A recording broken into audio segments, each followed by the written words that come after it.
Good morning. Welcome to another video by Johnny. And in this video, I and the class in the morning of Friday is going to do a speaking practice. Weekly speaking practice. So class, are you ready for your practice? Turn on your microphone, please. All of you, please. Don't worry about the noise. We'll deal with them when they come. Now, so let's do part 1 of speaking. Where are we? Okay, so basically we did number 5 before, museum, and now let's do number 6 about taking a rest. Nghỉ ngơi. Okay, so Miss Helen, how often do you take a rest? Miss Helen, please. Hello. Are you there? Do you hear me? Okay, I hear you now. Okay, Miss Helen, how often do you take a rest? More often. How often do you take a rest? Like maybe every day, every week, how many times per day? Like once per hour or something? Once every hour or something? Once every 45 minutes or something like that. Miss Helen, how often do you take a rest? Maybe one per day when my baby sleeps. When your baby sleeps, I see. So, do you take a nap when you're taking your rest, Miss Helen? No, I don't. I have a lot of things to do on that rest. I do for myself, like do my favorite job. That's not favorite. called resting. That's not called resting. Rest is meant when you just don't do anything, and maybe you sleep or you just don't work on anything, but you misunderstand. Resting means you do nothing. So, Miss Helen, what do you do? What do you take a nap when you take your rest? Đừng hiểu lầm nha. Yes, I take a nap. Maybe 30 minutes. 30 minutes is great. That's all you need for a nap, for a good nap. And so, Miss Triệu Thái, please. Oh, wait, this Triệu Thái out. Why your name's always like this? Let me change it. Okay, Thái Bảo, please. So, how often do you take a rest? Yes, maybe 1 hour after working. 1 hour after working. So it means Yes. like after working for about an hour. You mean after working for an hour, you take a rest. And how long is it?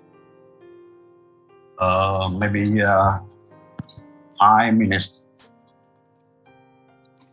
5 minutes? Yes. Just 5 minutes. Relax for my eyes and to relax my smoke. eyes, I see. To relax my eye and to smoke. Oh, you smoke. Yeah. I see. And how do you feel after taking So Mr. Thái Bảo, is it important for you to take a rest every day? Yes, I think it's very important because it will refill your energy. And how long do you think people should take a nap, Mr. Bảo? How long a nap should be, or how long a nap should be? How long should a nap be? Một cái lúc ngủ trưa nó nên bao nhiêu dài bao lâu? Like how long should a nap be? Or how long do you think people should take a nap, Mr. Bảo? Try to speak longer. Right? Nói dài ra, please. Try to speak longer. I think maybe 15 minutes, but you can but I don't know.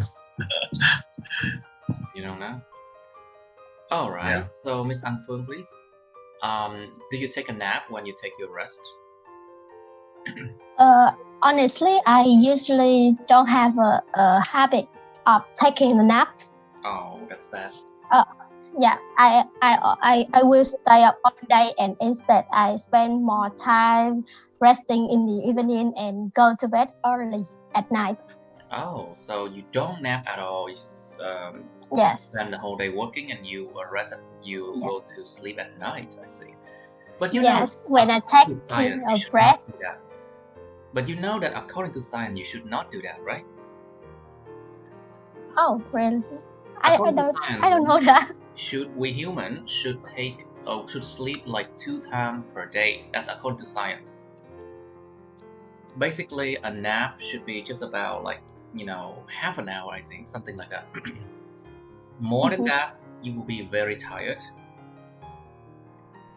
But normally it should just be about like 15 minutes to half an hour. Because a nap, actually, it's called a power nap, power nap. It's a power nap because it provides you with a lot of power when you wake up. It provides you a lot of power when you wake up, so you feel extremely energized when you wake up and you can just do a lot of things. That's why it's called power nap. So every minute that you rest during your nap, it's very important, it's very powerful, and it's much more powerful than when you sleep at night even. That's according to science, you know? Now you know. Yeah. Mỗi 1 phút giây mình ngủ. Yeah, now I know. Nó rất là mạnh mẽ, nó rất là quan trọng, và nó hồi sức lại rất là nhanh. Nhanh hơn lúc đi ngủ ban đêm nhiều. Okay, so basically that's what I want to say. Just a moment, please. Can we just... Right. Okay, so Miss Ian, please. Lexi, can you not turn off your microphone? Can you not turn off your microphone, please, Lexi? All right. Miss Ian, please. Ian? Yes. So, is it important for you to take a rest every day? I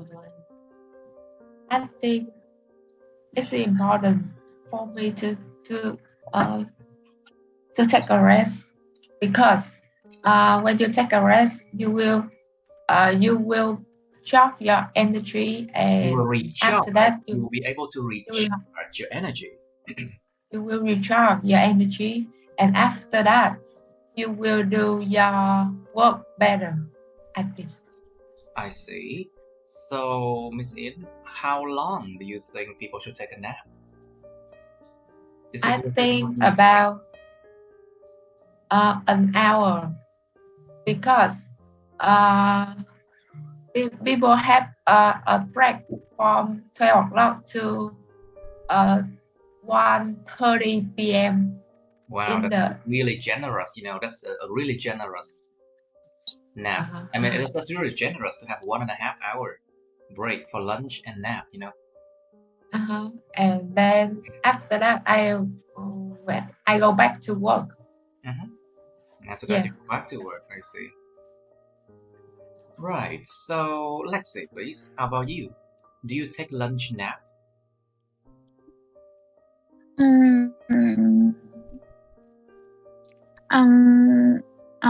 I don't usually take a lunch nap because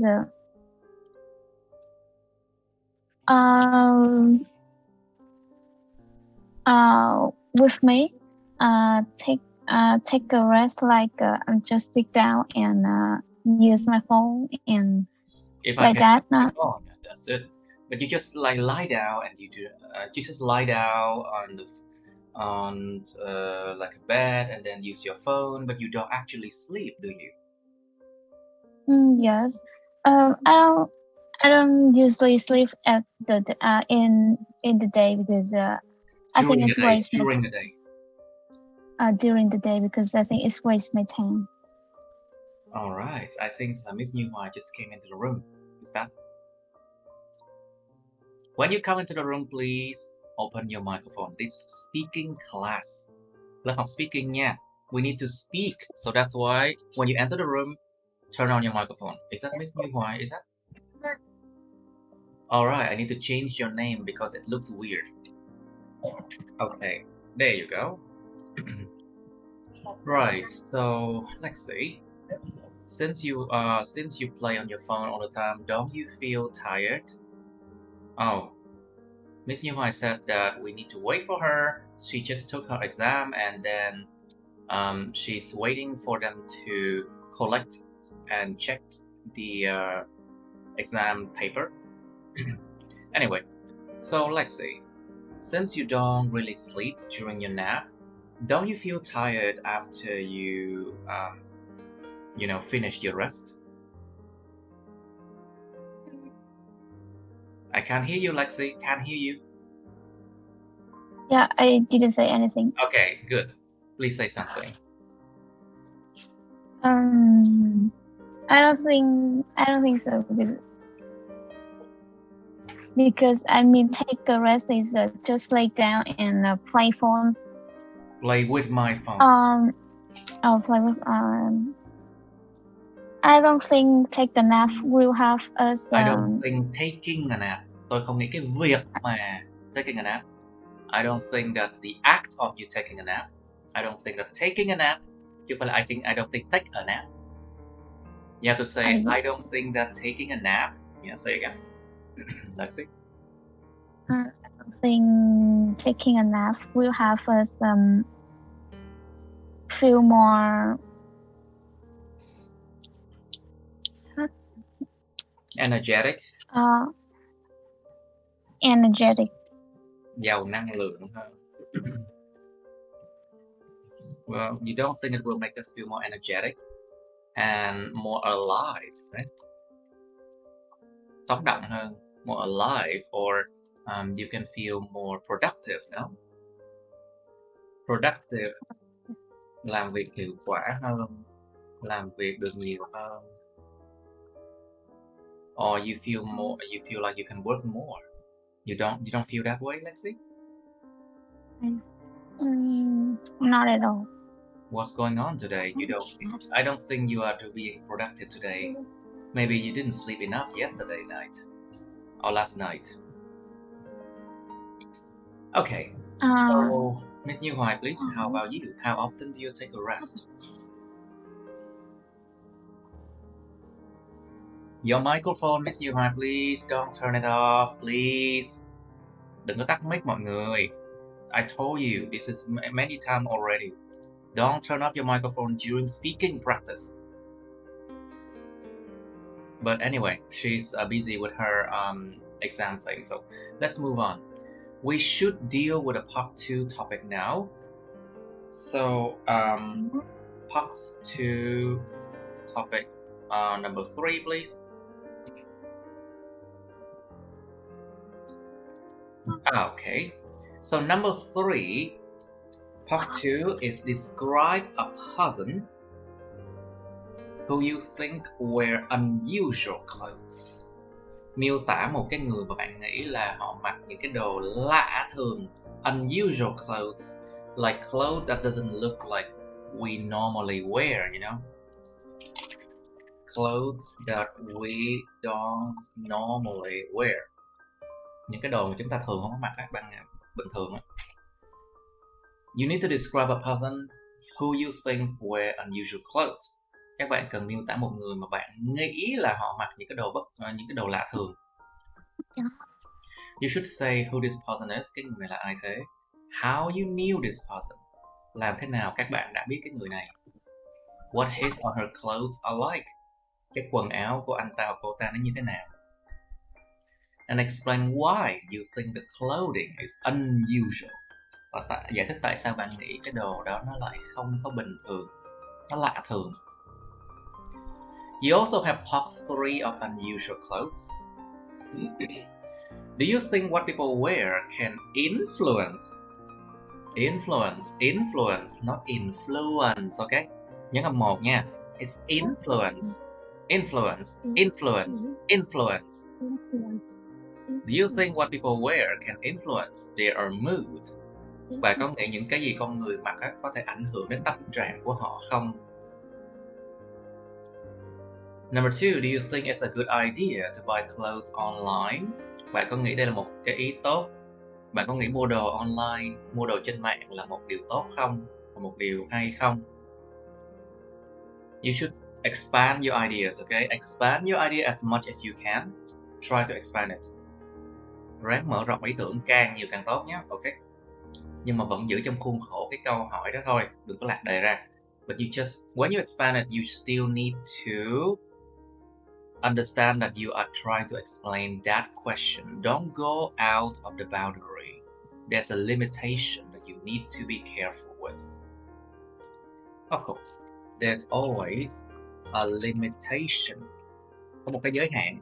There's always a limitation of the question that you must follow.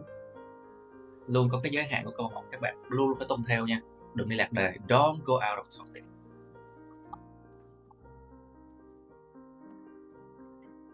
Now, third question. What kind of clothes do people wear in a workplace? Con người ta sẽ mặc cái loại đồ gì ở nơi làm việc thế? And then last one. What are the differences between clothes worn by old people and those by young people? Có sự khác biệt nào giữa những cái quần áo được mặc bởi người già và những quần áo mặc bởi người trẻ không? And basically, I can add one more question. Do you think that clothes reflect a person's point of view or opinions about many things?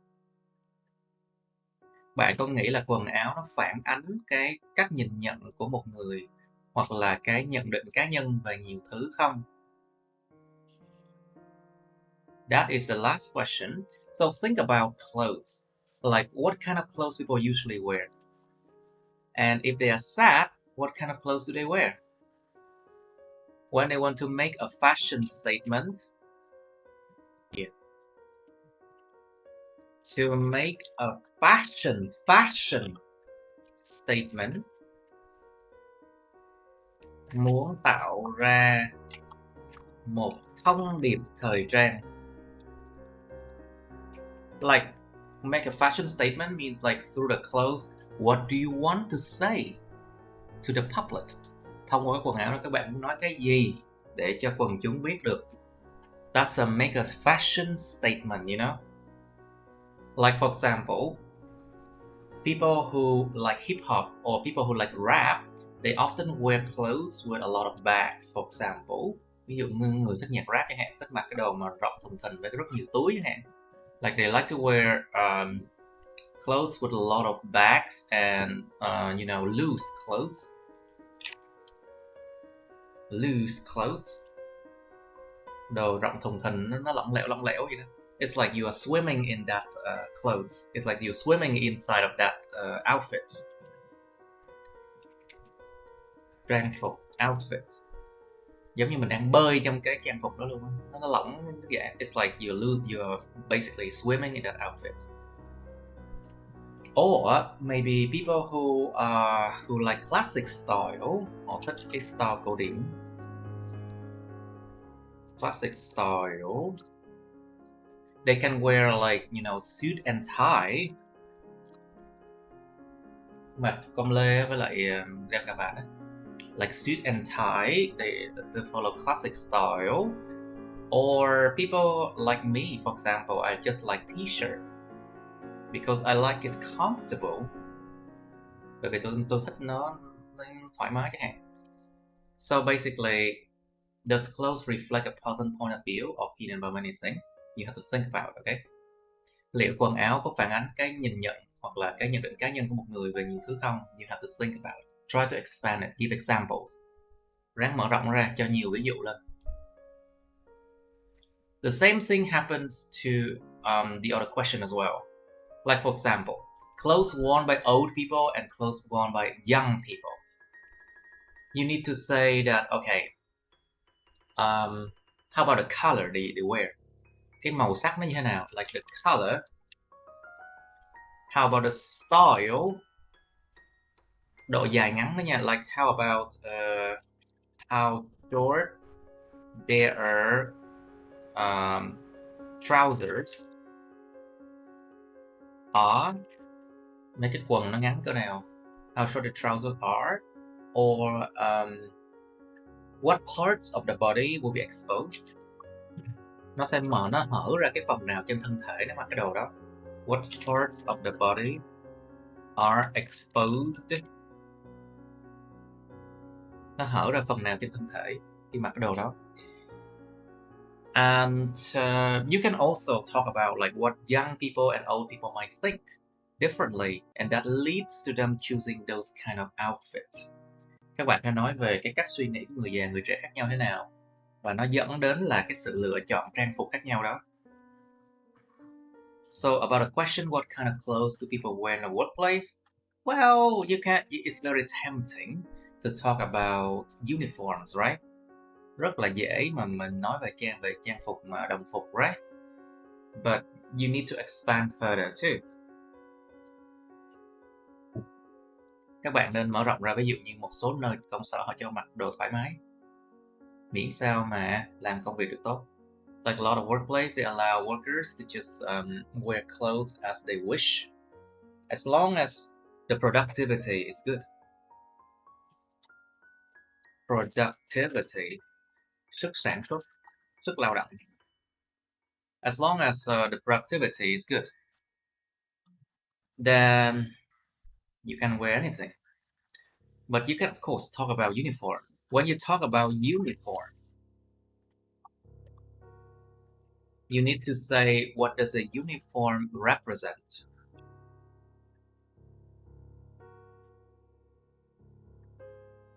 Nó đại diện cho cái gì?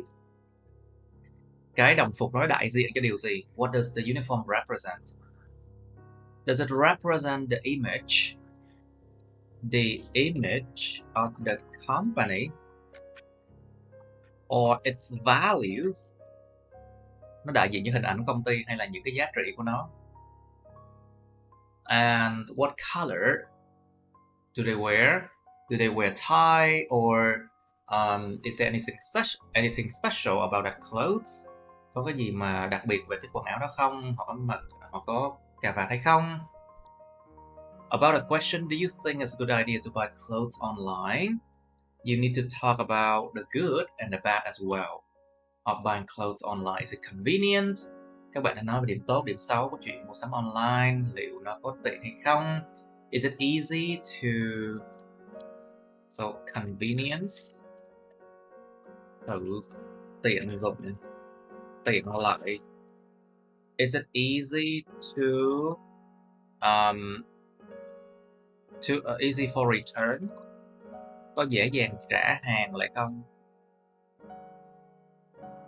Dễ đổi trả hàng lại hay không? And in case of problems, can you solve it easily? Trong trường hợp có vấn đề, in case of problems, can you solve it easily? Trong trường hợp có vấn đề, các bạn thể giải quyết nó dễ dàng được hay không? Alright, and then also like the size, of course. Size. Is it your size or not? Is it easy to change the size? Có dễ dàng để mà thay đổi cái kích cỡ của quần áo hay không? Thay đổi màu chẳng hạn. Change the color of a shirt or something like that. And the first question, do you think that what people wear can influence their mood? Bạn có nghĩ quần áo con người mặc có thể ảnh hưởng đến tâm trạng của họ không? Like, for example, people often say that the one who are happy often wear like more colorful clothes, right? Những người hạnh phúc là thường mặc cái đồ mà nó nhiều màu sắc hơn chẳng hạn. Or if people feel like moody, tâm trạng thất thường, tâm trạng thất thường. And people often wear like, black or blue or any kind of, dark color. Nếu mà con người tâm trạng thất thường mặc những đồ tối màu hơn chẳng hạn. Or if people wear white color, what does it mean? through the clothes, can you tell their mood? Thông qua cái quần áo, các bạn có thể nói lên cái tâm trạng họ không? Try to say it like, expand it, ráng mở rộng ra. Now, you have 3 minutes to think about this topic. This first, part 2, describe a person who you think wear unusual clothes first, okay? Dùng part 2 trước nha. Mô tả một người mà bạn nghĩ mặc những đồ bất thường trước đã, rồi mới qua part 3. Okay, you have 3 minutes now. 3 phút bắt đầu. Okay, let's get ready. Now, I would like you to describe a person who you think wear unusual clothes. Miss Helen, please be the first one. Yes, teacher. The person. I think the person who wears unusual clothes is Lady Gaga. The most impressed me is about the most plus adjective. The most impressive thing. The most impressive thing I remember is the mid-dress. Of course. Of course, the mid-dress was very, very important. It was like a message, Nó là một cái thông điệp thời trang đấy. It's a message. It's a fashion statement. It's a fashion statement, Please continue. Miss Helen? Yes. Please continue. You have 2 minutes to talk about this one. She usually wear unusual clothes to make impress to everyone, and always have a for her clothes. Okay.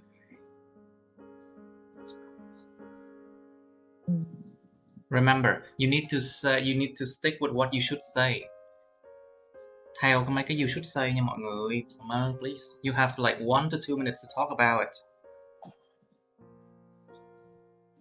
Miss Helen, please. Yes. Continue. I know her, and really, I know her through the news on internet. On the internet. And follow her after I read. After I read, because past tense. Quá khứ. I read about a newspaper. I read on a newspaper about her. You mean? I read on newspaper about her. Okay, Miss Helen, I think you should redo this one. Nên làm lại nha. But later. Now, Miss An Phương, please, can you describe a person who you think wear unusual clothes, please? Yes. Like I said before the other day, I like the actor cosplayer, and one of my idols is a cosplayer, and I know her on Twitter. Twitter. I think Twitter.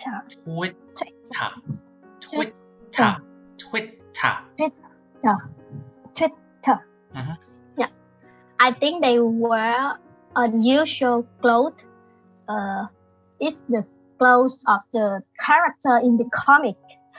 It is different because it is sometimes a warrior, an angel, a demon, ninja, or maybe the demon, ninja, or maybe the animal item, demon.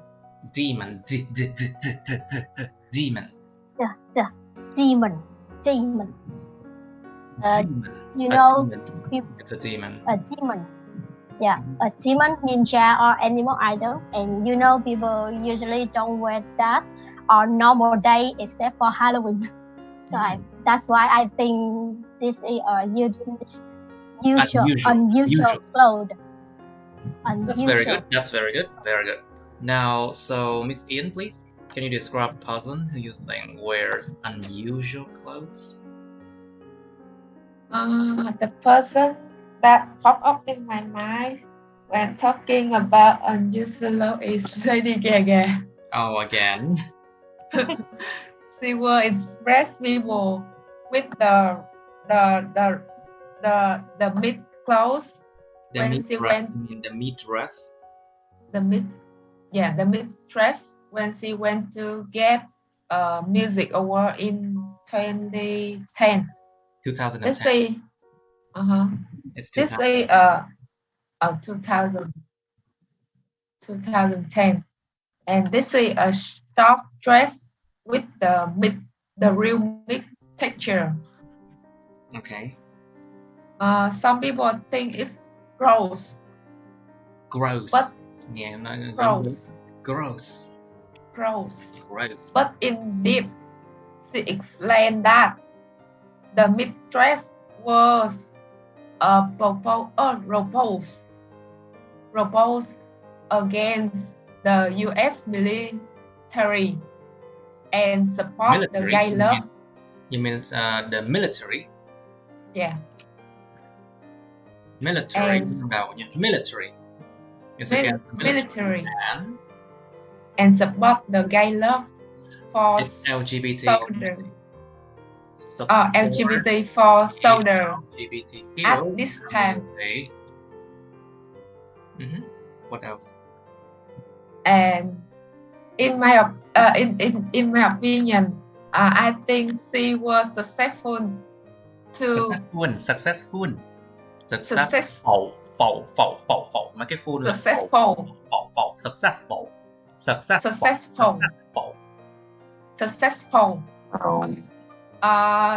Truyền tải là gì thầy? In the present, at present. At present, the meaning of the dress. Yes, that's it. It's still unclear. Nó vẫn có nhiều cái chỗ nó không có rõ ràng lắm.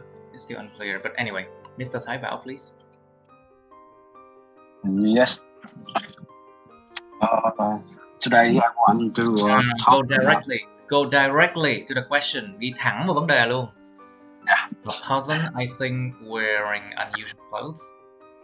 The person I think wear unusual clothes is my best friend. Person that wears unusual clothes. The person that wear unusual clothes is my best friend. She is your person. best friend? Yeah.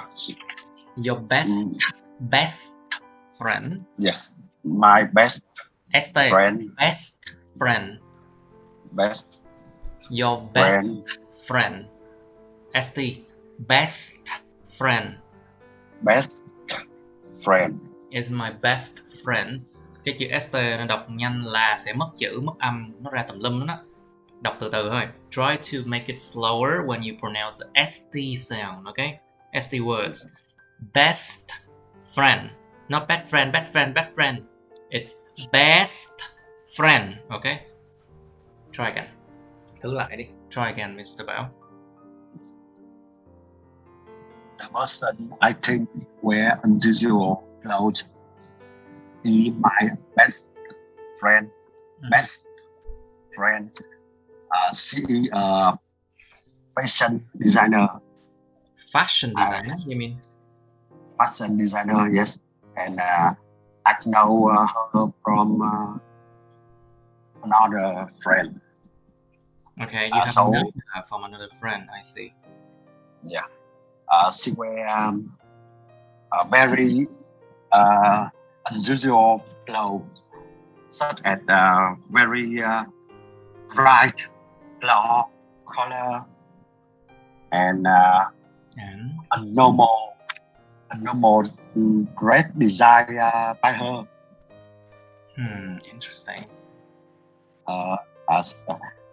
She doesn't only wear unusual clothes, but also unusual footwear. Also. Footwear. Unusual footwear. Unusual footwear. Yeah. Footwear, I think like, for example, footwear, like, for example, thing extra on her food, you mean? Yeah. Like, for example, unusual shoes with extra things on it, maybe. Những cái giày I think because she because she fashion designer, so her mindset were fashion designer, and and her mindset were different me. Was so different from me. Her mindset was so different from me. From me. And one more reason, because maybe I am a man who just like a basic color. You are a man who you are a basic man. Yeah. You are very basic, traditional, basic man, and you like basic things. Man. You like things Basic. simple to you. Yes. And anyway, although I consider it's unusual, but I told her, but I always spot that it just it's just do what she like. Okay, just do what she likes, and then what else then? But why the clothing is unusual? You should focus on those things. Cẩn thận phát siêu nha. Chúng ta có 2 phút thôi đó nha các bạn. We have only 2 minutes to talk about that, and you need to focus on what we are saying. Okay. Now, so Lexi, please, and then Miss New Hoài, and then come back to Helen. Miss Helen, Lexi, please. Describe a person who you think wears unusual clothes, please. The person I want to talk. Sorry. Again, please. The person I want to talk about who's wearing unusual clothes.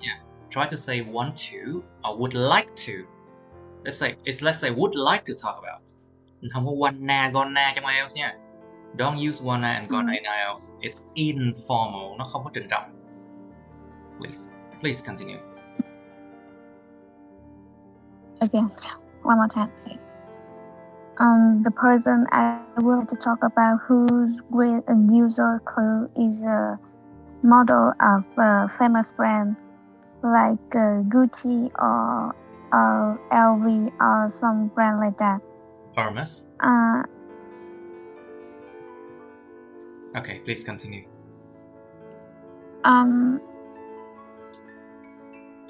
I knew them when I just swapped a story on Instagram.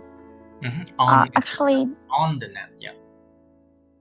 Actually, they appear in any social media, so everyone can see them. Their clothes look like with lots of color.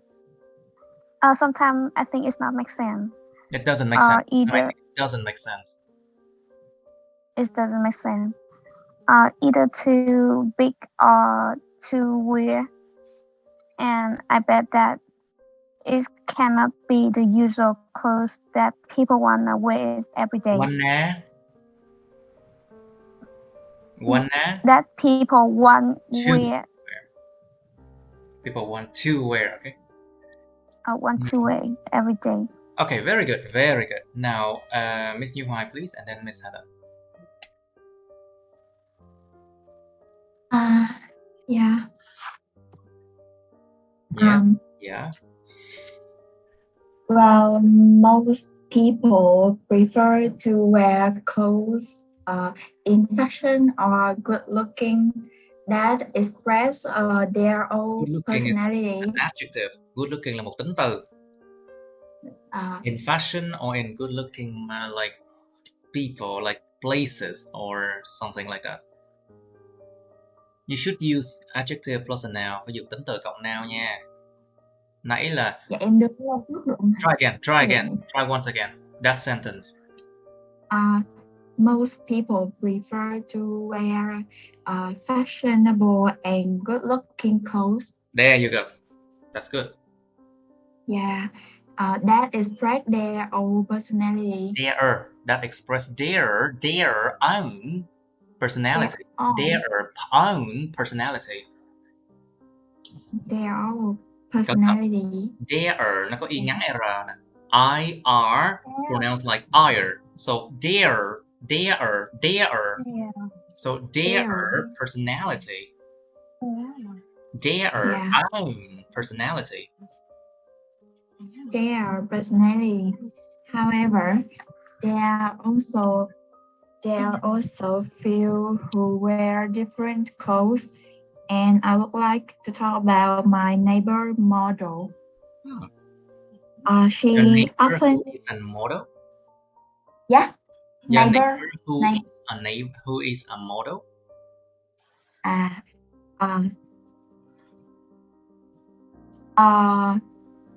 Talk about neighbor who is a model. She often performs at famous shows like Fashion Week. Week. Hai chữ e nó là y kéo dài. Double e. Fashion Week. E. Fashion Week. In Fashion Week. Fashion Week. That I have never seen her wear as a normal guy. Rồi từ này lại không chỉnh trọng. As a normal person, yeah. Nhớ là thi IELTS thì chỉnh trọng nha các bạn. When you take exam, it's a formal occasion. You should never use words like stuff, kid, guy, mom, dad.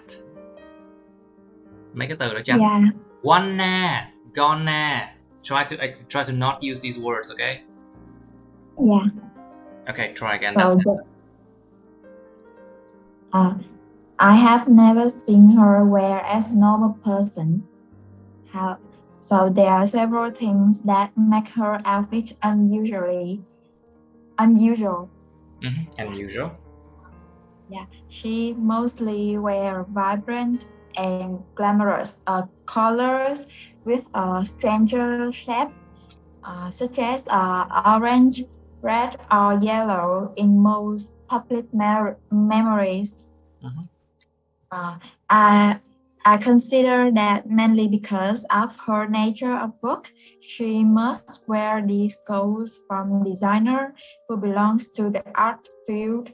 Therefore, these vibrant clothes would be pay attention to spread widely in the world. Although her clothes are quietly unusual, she is called to be a trendy leader. Trendy leader. Trendy leader.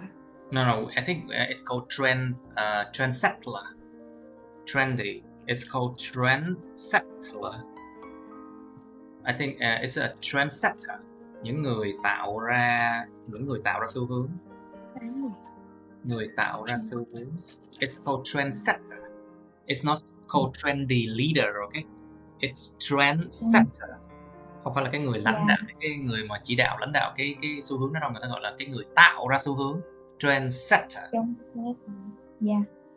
We call it trendsetter. Okay, now very good. Miss Helen, your turn again, please. Describe a person who you think wear unusual clothes, please. Yes. Lady Gaga. Yes. Lady Gaga is the person who wears unusual clothes. Lots of newspapers wrote about her after she wore. Worn.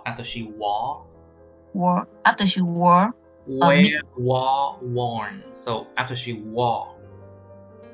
After she wore a mid dress. Mid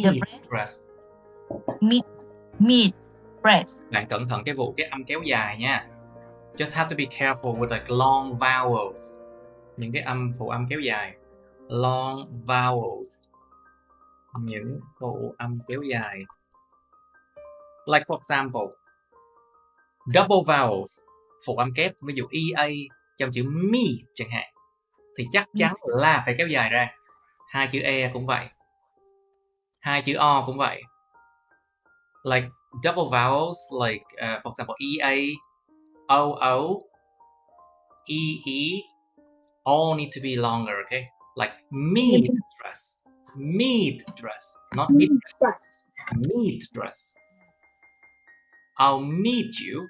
I'll meet you. Yes, I'll meet you tomorrow. Chứ không phải là I'll meet you tomorrow. I'll meet you tomorrow. Và rất nhiều cái từ thông dụng nó đều có cái âm kéo dài ra. Like a lot of common words, they have these long vowels. Like for example, walk, work, teach. You know, a lot of these words, very common words, they have this long vowel. You need to be careful. Now, try again, Miss Helen. Meet dress. Meet dress. The breasts were totally made by fresh meat. We were totally made by Fresh meat. Of course, until now, no one wear a breast by meat except her, because meat is one of important ingredient for cooking. She wear many unusual clothes to send messages to the world.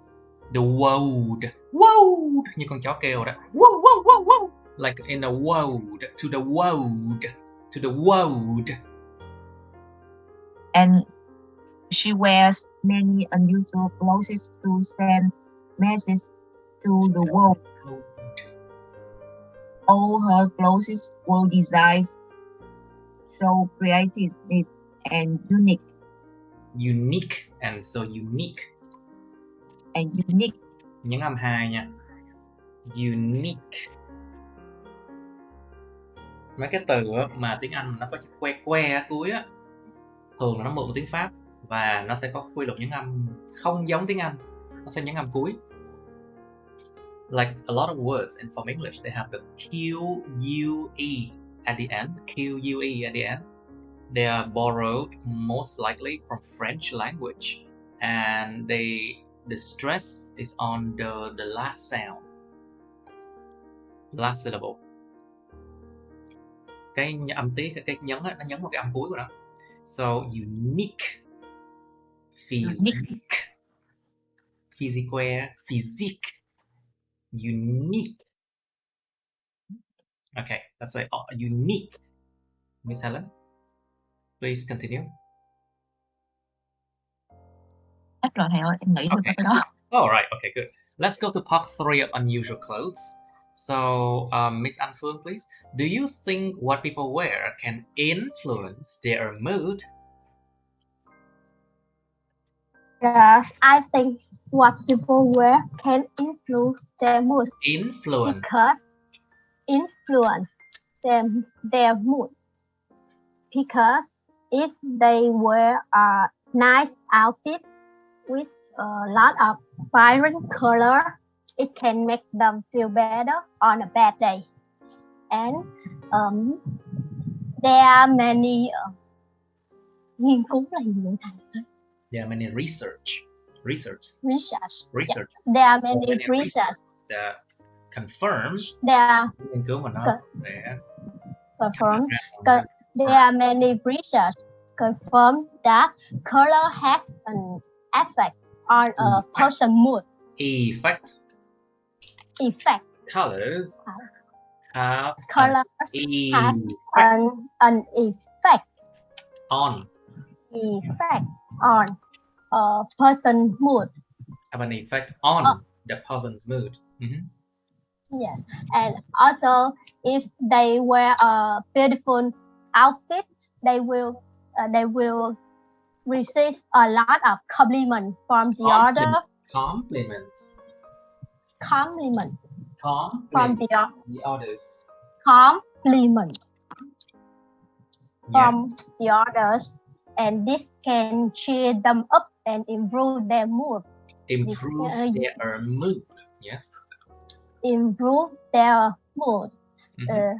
Well, most people love to receive compliments. Compliments. Most compliment. Compliments. Compliments. Compliments. Compliments. Compliments. Compliments. Compliments. Compliments. Compliments. Compliments. Compliments. Compliments. Compliments. Compliments. Compliments. People like to receive compliments. Compliments. Compliments. Compliments. Compliments. Compliments. Yeah. Okay. And then I have no idea. okay, that's good. That's a good answer. Thank you. Thank you. Skin, please. Do you think it's a good idea to buy clothes online? Yes, definitely. Buy clothes online is a good way for clothes online. It's a good way for a busy person because it can save your time and save, không có save. Đừng lên giọng các bạn. save. It can save your time. It can save your time. It can save your time, and you can choose clothes from the website with a maximum size, because some clothes in Vietnam doesn't have your size, but when you go online, you will get some kind of clothes in Vietnam. There might not be your size. I mean, the like outside. There might not be your size, maybe. Khi mình muốn nói có cái gì đó hiện hữu hoặc không hiện hữu, there is, there are nha mọi người, nhớ không? There are and there isn't nha. Yeah. Let's just say, well, okay, so there might not be your size in some kind of clothes.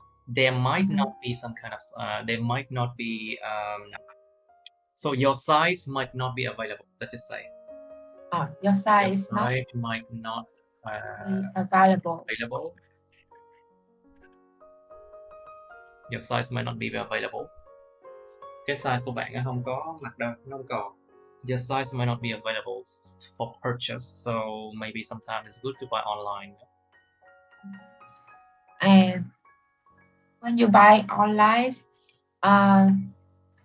it refer more coupon and discount for you. Yes. So you can just gain the coupons and discounts package. Yes. That's it. Tip. That's it. Okay. Thank you. So Lexi, what do you think? Do you think it's a good idea to buy clothes online? Okay, let's talk about the bad thing about buying clothes online, Lexi. Can you? Bad thing. This made me remember about my story maybe a few months ago. Part 3. You do not talk about your own story, okay? Try to give examples of, let's say, things on the news, or maybe things about people you know but not about yourself, okay? Nhớ nha, part 3 không có nói bản thân nha. Nói về những người khác hoặc là nói về những cái gì chung chung trong xã hội chẳng hạn.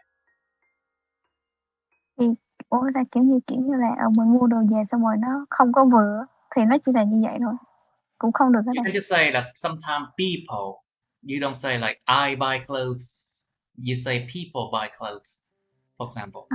Thay bằng là con người ta mua đồ, thay vì là tôi mua đồ chẳng hạn. Đôi khi người ta mua đồ về thì nó không có vừa size.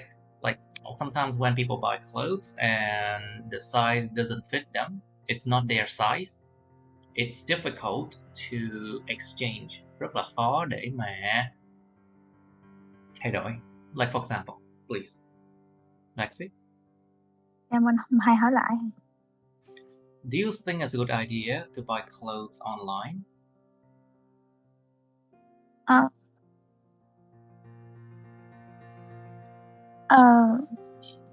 Oh yeah, I think so. It's too easy to understand that why people wanna buy clothes. Why when people want to buy clothes,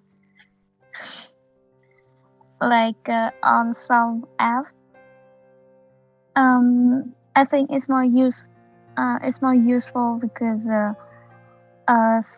sometimes we go to the store and we wanna buy something with trời thầy con cứ bị lộn hoài á. Thói quen xấu. It's a bad habit. That's why I advise my students to focus. Try to slow down and talk clearly. Chậm lại, nói rõ ràng từng từ một chứ không cần phải nói nhanh. Remember, when you speak fast, you make much more mistakes.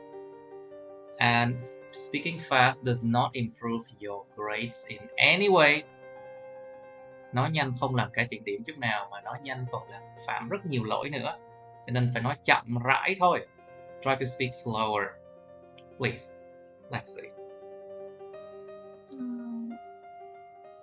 Okay, I'll ask you later. Anyway, Miss Newmark, so what kind of clothes do people wear in the workplace?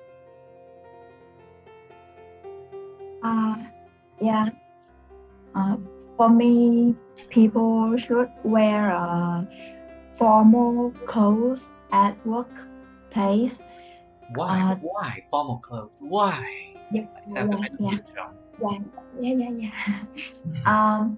In other words, I think for women, they can wear a white shirt with a black skirt that looks very attractive, and it belongs to the coat, the clothes coat at the company. Clothes what? Dress coat đó thầy. Dress coat. I don't know what it is. Red coat? Áo đỏ hả? No, the dress code. The dress code. Code. Yeah. So because C-O-D-E, code, dress code. Yeah. Chứ phải code nha. Code. Dress code. Code. Tại vì C-O-D-E, code. Dress code of a company. Please, continue please. Tiếp. Đang gây cấn mà. Yeah. As well as the for men, they can wear also the white shirt with the black or bright pants. That's also convenient for working, and it's like a face of the company. The image in the face is like the image of the company. Image. Nó represent, nó thể hiện, nó đại diện cái hình ảnh của công ty. It represent. I represent. Image of the company. It represents the image of the company. It represents the image of the company. It represents the image of the company. D. Nha, tại vì cái này là có nguyên âm the image chứ không phải the image. It represents the image. D. Yeah. It represents the image of the company. The image of the company. That's all. Okay. Good then. Now, so tell me, Miss Thái Bảo, please. So, what are the differences between clothes worn by old people and those by young people? Your microphone, please, Mr. Bao. Hello. Maybe he went out. Okay. I'm sorry. I think the difference between young and old people is young, their their mindset, and in my opinion, younger people will follow the trendy and follow the fashionista. They like Fashion style. fashion.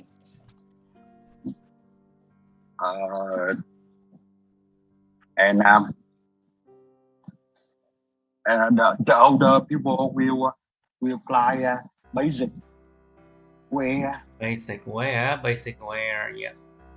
basic color, and maybe they don't follow And trendy. boring color. And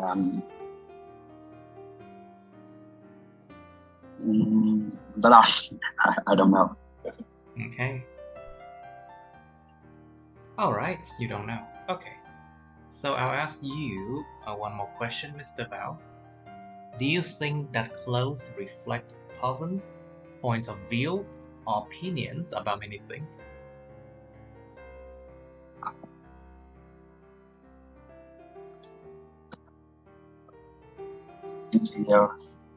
I mean, Yes, Mr. Bao. not really bad. We are listening to you. Okay, now who can answer the last question? Anyone? The last Okay, question. Ms. Anfun, can you please answer the last question? Do you think that clothes reflect a person's point of view or opinions about many things? I think the clothes can express the view of can express a person's point of view. Point of view. The person's point of view. Point of view about many things. For example, the rock star, they choose the outfit with strong color like black dress and the accessory like chains, crosses, demon star to express their strong personality. What was the last word you said? Demons what? Demons what? Demon star. Demon star. Demon star. Demon Ngôi star. sao, những ngôi sao mà có hình của quỷ hả? Demon star. Demon star, ngôi sao màu đỏ trong cái vòng tròn này. It's called demons star. Demons. Trời ơi, nói mấy cái từ mà nó khó hiểu, không quen á thì làm ơn phát âm cho đúng. Không, người ta không hiểu đâu nha em. Like try to pronounce right. Demon star. It's demon star. Star. Demon star. Demon star. Demon star. I think it's to express their strong personality and their religious views. They can use the picture of a skull. Cái hình ảnh có một cái xương sọ chẳng hạn.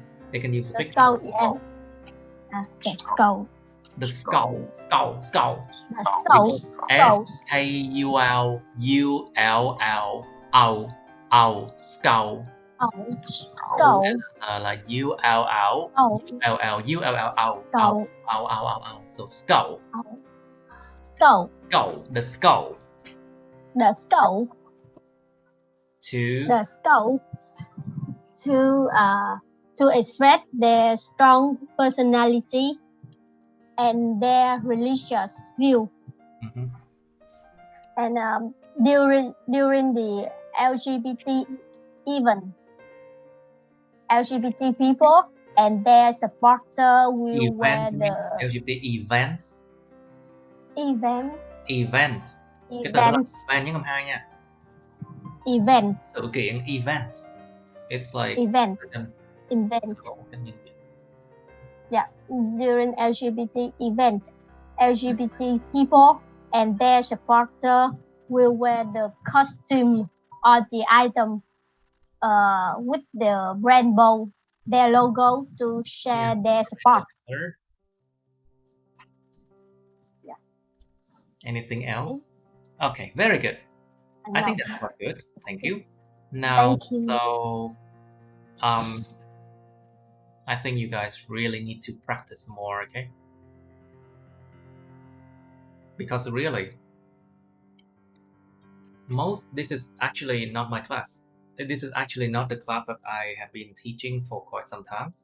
So because you're just starting, so there's a lot of issue with like pronunciation, issue with vocabulary usage, issue with grammar. So I'm not so sure if starting speaking right now is a good idea, but maybe we can just do it this way. But I would suggest that please try to read more, try to practice pronunciation by reading more and use your dictionary more. Dùng từ điển nhiều hơn để kiểm tra phát âm. Luyện đọc nói nhiều hơn, có từ điển. Mới cải thiện được phát âm nha. And also I think you just have to try your best, okay? Đọc nhiều hơn mới có ý mà nói. Và viết nữa. Alright, so Miss Ian, please. Yes. Do you think that clothes reflect a person's point of view or opinion about many things? Ian, please. Yes, of course. Clothes refer a lot of things about Reflect a lot of things about some people thought or some people opinion.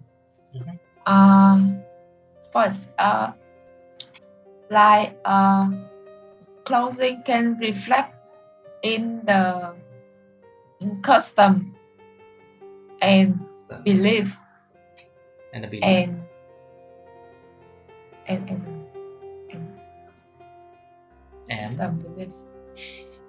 some religious view, cách nhìn nhận. Yeah, religious views. Like in Vietnam, people tend to wear more kín đáo gì. Tend to be more to wear clothes that does not show their body that much. Yeah. People tend to wear clothes not showing much their body, but in contrast. Not contrast. In contrast. In the US, UK culture. US or UK culture.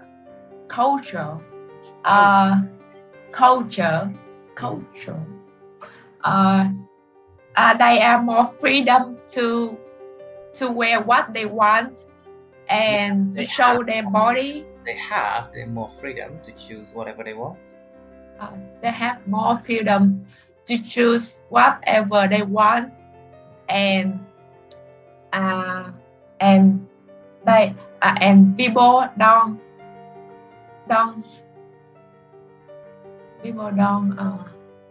take a shit. What do you mean? Nói xấu kiểu như là bàn tán sau lưng á thầy. People don't talk bad about the others. Yeah, sorry. Don't talk bad about their behavior, about their clothes or something.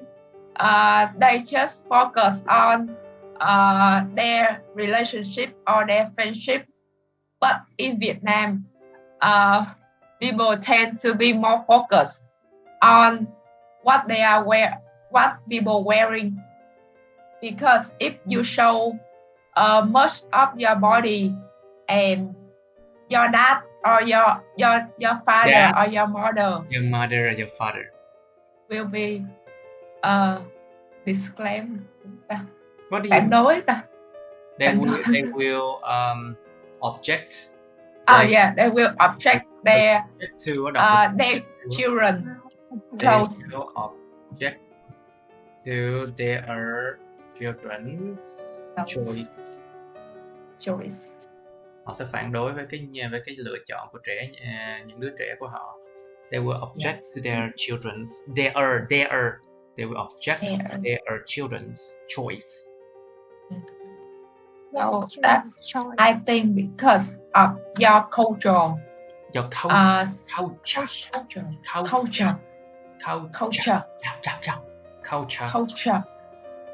So the clothes style will reflect to somebody point of Will view. reflect không có giới từ. Will reflect somebody's choice. Somebody choice. Choice of clothes will reflect someone's point of view. Reflect không có giới từ nha mọi người. A choice of clothes will reflect someone's point of view. Cái sự lựa chọn về quần áo nó sẽ phản ánh cái cách nhìn nhận của một người nào đó. Alright, so Miss Helen, please. Do you think that what people wear can influence their mood? Yes, I think so. Because they will choose. They most will they will choose the clothes for wearing belong them more.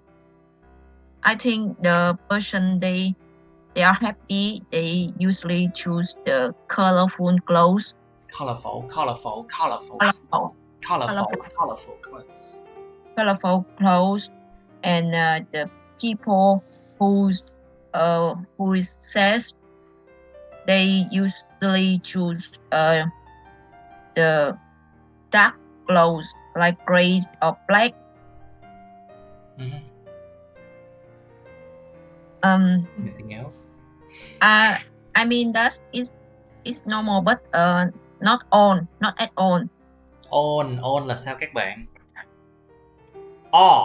Not at all. Không có on. It's not at all. Not at all.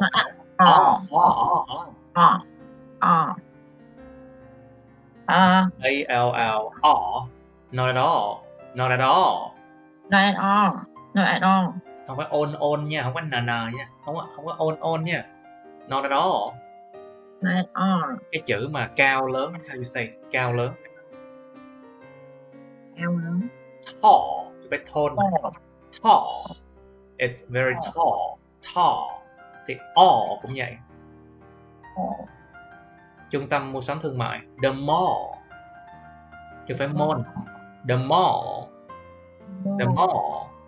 Not at all. It's very tall. Okay, try. Very good, Miss Helen. So, do you think it's a good idea to buy clothes online, Miss Helen? Yes, I think that's a good idea for the person, for busy people or some person like me. I cannot go out because take care of my baby. Because I have to take care of my babies. So buy clothes one online. baby or two babies? Two baby. Okay, so plural. I have to take care of my babies. Plural, số nhiều. Take care of my babies.